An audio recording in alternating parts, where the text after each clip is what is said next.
You see a company's flashy earnings report. You see the stock price, but what's really going on behind the scenes? Well, there's a whole system of checks and balances designed to keep things on the level. And today we're going to pull back that curtain and find out who's really minding the store. So here's our game plan.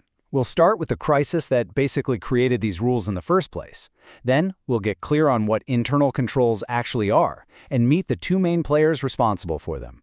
From there, we'll dive into the auditor's strategy, see what happens when they find flaws, and finally, look at the final report card that tells us if a company passes or fails. To really get why we pour so much time and money into checking up on companies, we have to hop in a time machine and go back to the early 2000s. A series of absolutely massive corporate scandals just rocked public trust to its core. And that's what led to this landmark law. Yeah, after the spectacular collapses of giants like Enron and WorldCom, Congress had to act. They passed the Sarbanes-Oxley Act, usually just called SOX. And believe me, this wasn't some minor tweak. It completely rewrote the playbook for how public companies operate, placing huge new responsibilities on both the companies themselves and their independent auditors.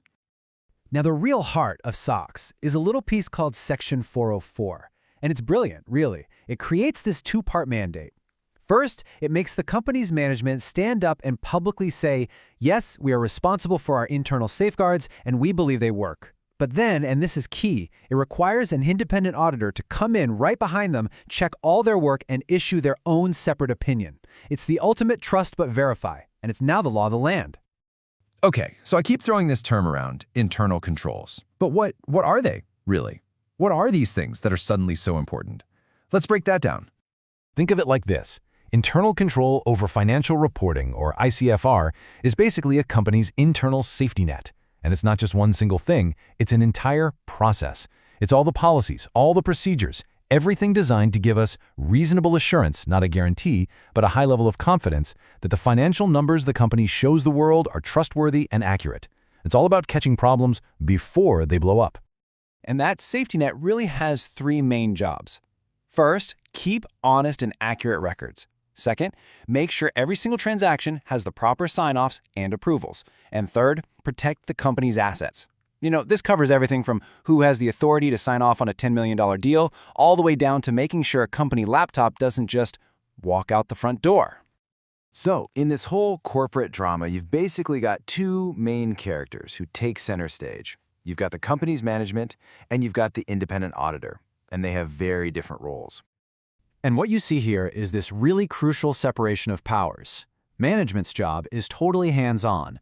They have to design the controls, run them, test them, and document everything. The auditor's job? They are purely inspectors. They come in from the outside, independently test the system that management built, and then report their findings. So one team builds and drives the car, the other team inspects it to see if it's safe. Okay, so let's put ourselves in the auditor's shoes for a second. You have to walk into this massive global company with thousands of employees and transactions happening every minute. How in the world do you even begin to figure out if their controls are working?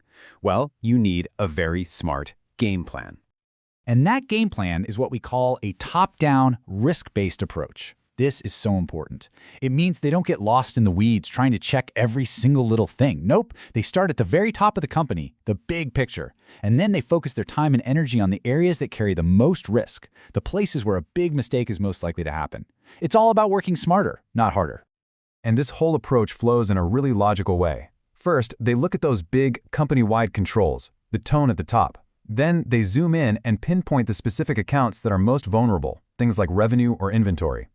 After that, they basically brainstorm all the ways something could possibly go wrong with those accounts. And only then do they pick out the key specific controls that are supposed to prevent those exact problems from happening. And they put those controls to the test. All right, so the auditors are digging in, they're testing things. What happens when they find a crack in the system? Well, they don't just call everything a problem. They have a very specific way of classifying any flaws they find based on how serious they are. So on the lowest rung of the ladder, you've got a control deficiency. This is basically just a flaw. The control is either designed badly or someone's not doing it right. It's a weak link in the chain that could let an error slip by. It's a problem for sure, but maybe a smaller one. Now, take a step up that ladder and you get to a significant deficiency. Okay, this one's more serious. It's a flaw or a bunch of flaws, big enough that it has to be reported upstairs to the people in charge of oversight, like the board's audit committee. It's not a full-blown disaster yet, but it's a major warning flare. And then you have the big one, the big red flag, a material weakness. This is the one that gets everyone's attention. This means there's a problem so bad that there's a reasonable possibility a material error, we're talking an error big enough to actually change an investor's mind, could get through and mess up the financial statements. This is serious stuff. So after all of that, all the planning, the testing, the digging, the evaluating, it all comes down to the moment of truth. The auditor has to issue their final verdict, their official opinion. This is the company's final report card on its internal health.